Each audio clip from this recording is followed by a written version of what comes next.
Et salut, on se retrouve pour ce 8e épisode de Johann Chapoutot, les irresponsables qui a mené Hitler au pouvoir. La dernière fois, on s'est laissé sur l'énorme résultat de 92,5% des députés qui censurent le gouvernement von Papen en septembre 1932. Et le titre du chapitre, c'est « Les forcenés restés au pouvoir malgré tout ». Donc là, peut-être vous vous doutez de ce qui va se passer. Ils vont essayer de rester au pouvoir malgré le fait que personne ne les soutienne. Le 12 septembre au soir, après une débâcle historique, Papen, dont beaucoup questionnent la lucidité, se livre à un curieux exercice oratoire. Vexé de ne même pas avoir pu prononcer son discours de politique générale devant le Reichstag, il le partage urbi et orbi via la radiodiffusion d'État, comme s'il ne venait pas de subir la plus lourde défaite politique de toute l'histoire du pays. Papen, impavide, déroule son programme, manifestant sans aucune ambiguïté son intention de rester aux affaires. On a un gouvernement Papen qui a décidé qu'ils allaient continuer à rester aux affaires. Ils vont renoncer quand même au fait de ne pas planifier de nouvelles élections législatives et donc faire le coup d'État qu'ils avaient prévu de faire.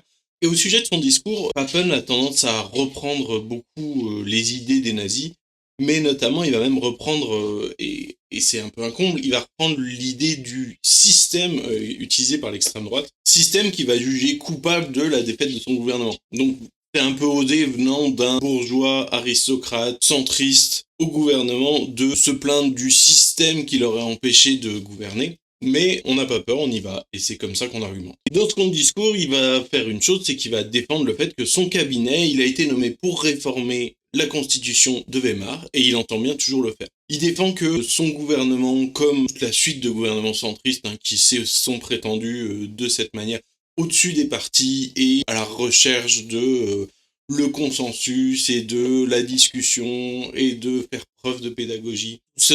Tous ces éléments de langage qui vont à dire que globalement ils sont sans idéologie puisqu'il n'y a pas d'alternative à leur manière de conduire les affaires. Et donc lui ce qu'il appelle c'est à l'union nationale comme d'habitude. Et il dit, moi ce que j'aimerais, c'est créer une coalition avec les partis raisonnables. Donc dans cette coalition des partis raisonnables avec qui il souhaite construire sa politique, il y inclut le parti nazi. Le chancelier élargit cet appel aux nazis. Il ne désespère pas d'atteler à cette concentration nationale qu'Hindenburg souhaite toujours voir advenir. Si aujourd'hui un gouvernement annonce un programme pour lequel un grand parti a milité dans ses grandes lignes avec des millions de personnes, eh bien il fait face à la plus amère des oppositions. Il se trouve combattu par le feu et l'épée, tout simplement parce que ce gouvernement n'est pas issu des rangs de ce parti. Et donc, grosso modo, il a un peu cet angle pour dire, écoutez, les nazis, on veut globalement la même chose, soyez raisonnables, rejoignez-nous, et puis on va mener la même politique tous ensemble. Évidemment, on ne sait pas tout à fait ce que veulent les nazis, puisque ce qu'ils veulent, eux, c'est prendre le pouvoir, mais dans le fond, les idées défendues, les thèses, les arguments sont essentiellement les mêmes. Dans son discours, il prendra bien évidemment le temps de s'en prendre à la gauche en dénonçant des méthodes moscovites pour faire référence aux moments de violence qui ont eu lieu quelques peu plus tôt. Même si globalement, ces violences sont propres aux agissements des nazis et de leurs milices. Et puis il prendra le temps aussi de reprocher aux nazis d'être trop de gauche. Ils ont cru pertinent, par opportunisme électoraliste, d'esquisser une forme de tournant social dans leur discours du moins, et d'emprunter aux méthodes dépassées de la lutte des classes. Si ces messieurs du NSDAP croient pouvoir améliorer leurs scores électoraux en combattant les belles personnes, les supposés barons, les élites, comme ils les appellent, s'ils croient devoir revenir aux méthodes de cette lutte des classes qu'ils abordent, une grande déception les attend, car les marxistes de toute obédience leur sont dans ce domaine bien supérieurs. Quel dommage que ce fourvoiement tactique poursuit Papen, qui n'hésite pas à rendre hommage à leur grande réussite passée. Les nazis ont su réhabiliter l'idée nationale dans le peuple allemand. Leur place est indubitablement dans la concentration nationale, que le président et le chancelier appellent de leur vœu, et non dans un cavalier seul inepte qui impose de diffamer, insulter la classe dominante, qui ne demande pourtant qu'à travailler avec eux. En fait, il dit tout là-dedans, Papen. Il dit qu'effectivement, les nazis comme eux ont le même but, que la classe dominante, et ça inclut la classe économique supérieure, pas seulement la classe politique, souhaite travailler avec les nazis. Et ce qu'il dit aussi qui est important, qui manquera à personne, c'est que ce semblant social que défendent les nazis, c'est que du discours.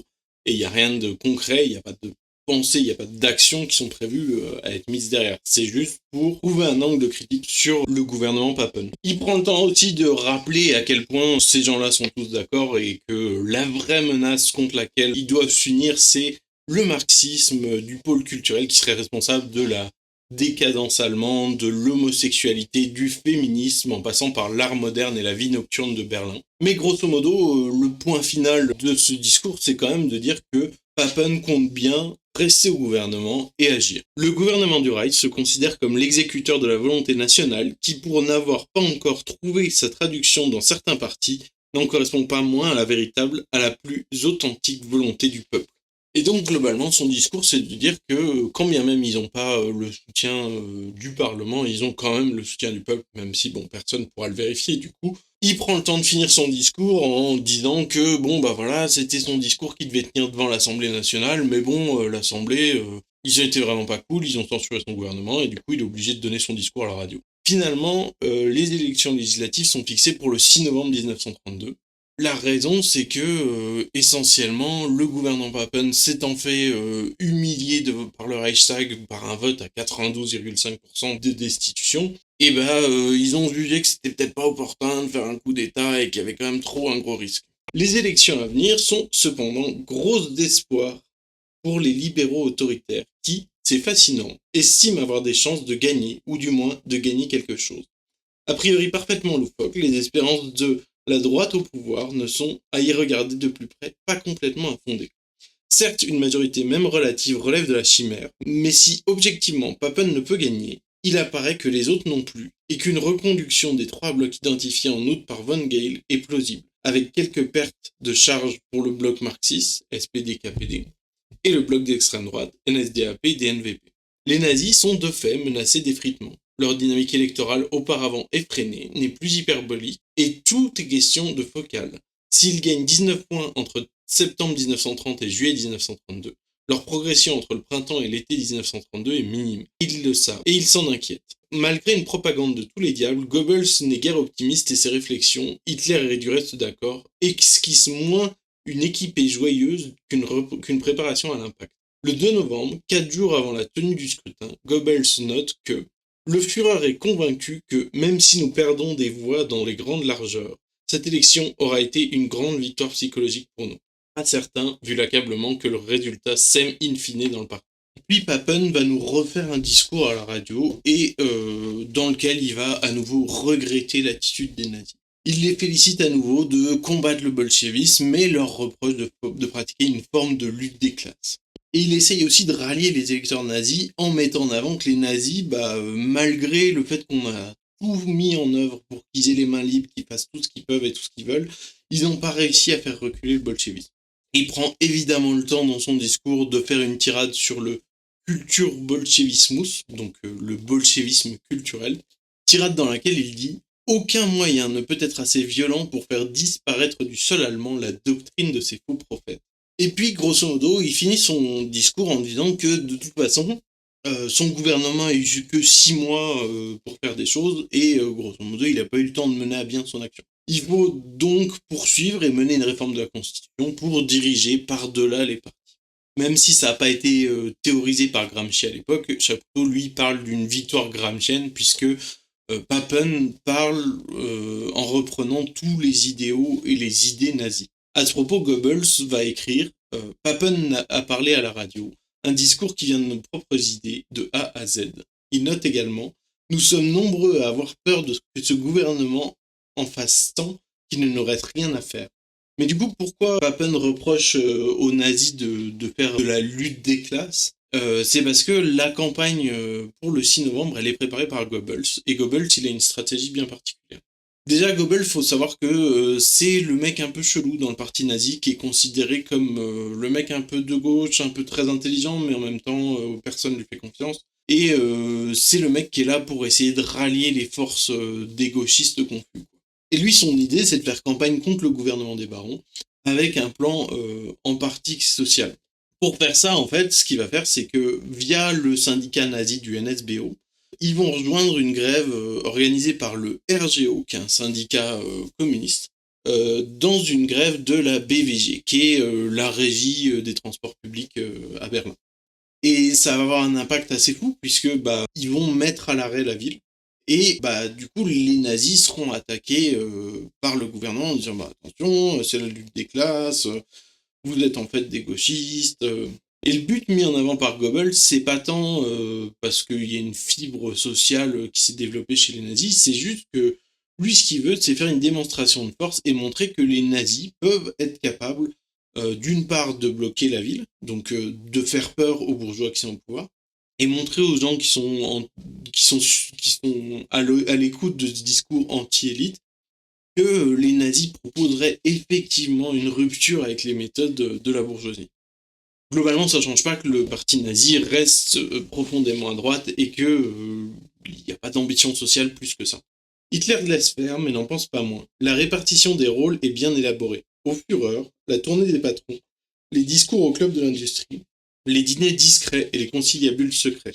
À Goebbels, l'agite propre, voué à grappiller ce que l'on peut du côté de ceux qui ne sont rien. C'est, après tout, la mission historique du NSDAP, qui a été fondée pour cela entre 1919 et 1920. Capter un électorat tenté par l'internationalisme marxiste, le rabattre vers le nationalisme le plus strict, moyennant quelques slogans et promesses qui n'engagent que ceux qui y croient. Le tout financé par la bourgeoisie, qui a immédiatement saisi tout l'intérêt politique de cette attrape-nigo d'anthologie. Le leurre national-socialiste est réactivé le temps d'une campagne, pendant que les émissaires de la direction du NSDAP se chargent de rassurer leurs contacts au RDI et dans les associations patronales de la rue. Il reste que des notes internes circulent au sein de la direction nazie pour contrer la ligne sociale et revenir plus vite aux fondamentaux. Globalement, la stratégie de Goebbels pour critiquer le gouvernement, c'est que elle est un peu compliquée puisque, comme il le dit, le gouvernement prend leurs idées et les applique. Mais lui, il a un truc bien en tête, c'est de dire il faut que les critiques qui s'intéressent au gouvernement ne doivent pas rester des généralités, mais doivent toujours être liées à des exemples concrets. Alors on pourrait se dire que c'est d'un point de vue d'efficacité rhétorique, d'ancrer la critique dans le réel. En réalité, le cœur du sujet, c'est plutôt d'éviter que de développer une quelconque idéologie qui les mettrait plus tard en contradiction face à ce que eux veulent faire, puisque c'est exactement la même chose, et d'en rester à des critiques juste pointées à la direction de personnes spécifiques dans des cas spécifiques. Au sujet du rapport à la bourgeoisie, il dit que certains cercles de la bourgeoisie soient effrayés par notre participation à la grève n'est pas le plus important, car note froidement Goebbels, ces cercles-là, on peut les ramener vers nous très facilement par la suite. Il parle ici des électorats qui de fait vont migrer du NSDAP vers le DNVP, dans un mouvement pendulaire dont la version n'est pas très compliquée. Il suffira de ne plus parler de justice sociale, de ne plus vitupérer les barons, et de ne plus afficher sur les piquets de grève la croix gammée trop près du drapeau rouge. Tout cela, c'est tactique. Ce dont Goebbels ne parle pas, ce sont les cercles qui comptent. Industriels, banquiers, grands agrariens, hauts fonctionnaires, qui sont travaillés en profondeur par des nazis de haut rang, gradés comme Göring, ou officieux comme Ribbentrop, qui mit gracieusement sa villa berlinoise à disposition pour des soirées choisies. Et donc il y a cette idée de créer un clivage politique avec le gouvernement du centre et de montrer que les nazis ne sont pas les mêmes, etc. Pour potentiellement attraper un électorat de gauche confus. Et puis comme c'est dit, le sujet de faire peur aux grands patrons d'entreprises, banquiers, etc., c'est quelque chose qui est pas très grave en soi, dans le sens où il suffit d'une séquence d'attendre un certain temps pour ne pas parler de sujets sociaux, et très naturellement, le travail de ces élites, qui est fait en profondeur par les nazis, qui passent beaucoup de temps à rassurer ce milieu-là, va les faire revenir vers eux très naturellement. Globalement, cette stratégie, elle va être plutôt efficace dans une certaine mesure, puisque elle va effectivement faire peur au gouvernement. Elle va faire peur aux bourgeois, et ils vont se rendre compte qu'effectivement, un mouvement insurrectionnel qui serait mené à la fois par les communistes et les nazis pourrait être très très très impactant pour le pays. Et notamment, le gouvernement va vouloir, en particulier von Papen, va vouloir s'empresser de vouloir travailler avec les nazis pour dire attention, il ne faut pas que la ligne de Goebbels puisse gagner et s'imposer au sein du parti nazi. Électoralement, les résultats de cette stratégie vont être bien plus compliqués. Ils subissent une lourde défaite de 4 points et au moins 34 sièges de députés en moins. Défaite qui sera niée publiquement, mais reconnue sans embâche par le diariste, un recul inédit qui menace de diffuser une ambiance de dépression dans le parti. Mais cependant, ce que note Goebbels et ce sur quoi il continue d'appuyer, parce que c'est dans la lignée directe de cette campagne, c'est que le gouvernement, il compte que 10% des voix derrière lui. Donc il va s'empresser d'embrayer sur une campagne de propagande sur le thème de un chancelier sans peuple. Le parti nazi n'est pas en grande forme non plus, puisque la tendance du parti est à la descente, et que il a été au plus haut pendant l'été, et les nazis n'ont pas été appelés à gouverner. On n'a pas proposé à Hitler d'être chancelier, et avec l'échec électoral du 6 novembre, ça semble pas plus crédible d'imaginer que Hitler va être appelé à être chancelier cette fois. D'un autre côté, les milices SA sont divisées. Il y a une partie qui appelle à l'insurrection parce que le gouvernement ne respecte pas les règles, ne nomme pas Hitler chancelier. Il y en a une autre partie qui sont découragés parce que les nazis seraient en réalité des politiciens minables comme les autres. Et une troisième partie qui se mutine et appelle à faire des scissions pour une solution plus efficace que celle qui est choisie par les dirigeants du parti. Scission, c'est le cauchemar d'Hitler et de son premier cercle. Le NSDAP en a déjà eu son lot, mais le parti, pense-t-on, se renforce en se purgeant. Maxime, dont les Bruns ont défendu la pertinence au fil des départs, déjà nombreux. Désormais, le danger est existentiel, car celui que l'on voit prendre une dangereuse tangente est un très gros bonnet. Rien de moins que le numéro 2 du parti, dont l'intelligence théorique est infiniment supérieure à celle d'Hitler, et dont le charisme est tout à fait comparable. Gregor Strasser est un nazi de la première heure, ou peu s'en faut. Secrétaire général du NSDAP, il est aussi un remarquable orateur et polémiste, redoutable. Strasser, lui, il a un avis qui est de dire qu'il faudrait rentrer au gouvernement. Il faudrait arrêter de réclamer la chancellerie et il faudrait envisager de faire un genre de compromis et prendre le pouvoir petit à petit en travaillant avec von Papen. Il s'ajoute une divergence stratégique. Strasser a, comme Hitler, tiré les leçons de l'échec de 1923 et s'est rallié à la voie légaliste. En 1932, constatant l'échec de l'électoralisme nazi, constatant que le parti plafonne ou recule, il plaide pour une entrée au gouvernement, c'est-à-dire pour l'abandon de la ligne maximaliste qui consiste à réclamer à corps et à cri la chancellerie. Le NSDAP doit, à ses yeux, participer au pouvoir, comme cela a été proposé par Papen, ou disparaître. Le journal de Goebbels abonde de propos critiques envers Strasser, dont il ne cesse de flétrir les initiatives politiques, le sabotage auquel se voue sa clique, ses infidélités permanentes, les escapades qui sont plus fortes que lui. Le lundi 5 décembre 1932, il note dans son journal: à l'hôtel Kaiserhof, grande discussion d'analyse autour du Führer. On débat de notre attitude envers le gouvernement Schleicher. Strasser est d'avis que l'on doit tolérer Schleicher, ce qui provoque un affrontement sévère avec le Führer. Comme d'habitude, Strasser peint la situation du parti en noir sur fond noir. C'est par un hasard que nous apprenons pourquoi Strasser mène cette politique de sabotage. Il a vu Schleicher dimanche soir et s'est vu offrir le poste de vice-chancelier. Non seulement Strasser n'a pas décliné explicitement, mais il a de surcroît laissé planer l'idée de présenter une liste Strasser lors d'éventuelles nouvelles élections. C'est une trahison grave contre le Führer et contre le parti. Donc globalement, quand on parle de risque de scission, c'est pas des moindres. C'est-à-dire que le parti nazi est sur le bord de l'effondrement. Alors pas nécessairement, mais si Strasser décidait de prendre le large et de prendre ses distances, de présenter sa propre liste, on se rend bien compte que ça aurait un impact énorme. Et de son côté, Schleicher, lui, il est plutôt d'avis de favoriser cette scission en réalité. Puisqu'il dit, et on nous dit, Schleicher a, au rebours de Papen, pris la mesure de ce qui s'est produit à l'été 1932. Il a d'abord compris que la parole d'Hitler ne valait rien, alors que la Camarilla a accédé à toutes ses demandes. Ce petit caporal autrichien, issu des bas-fonds de Vienne et de Munich, a tout pris sans rien rendre, et a exigé le pouvoir auquel on souhaitait plutôt l'atteler. En homme d'ordre et en militaire nationaliste qui goûte peu la guerre civile, Schleicher a été effaré par le niveau de violence que les nazis ont déployé, non seulement lors de la campagne électorale de juillet, mais également en août. Schleicher a compris que l'on ne pouvait traiter avec de tels voyous. Certes, la droite nationaliste et les libéraux autoritaires ont tout pour s'entendre avec les nazis, dont le message ne diverge pas réellement du leur.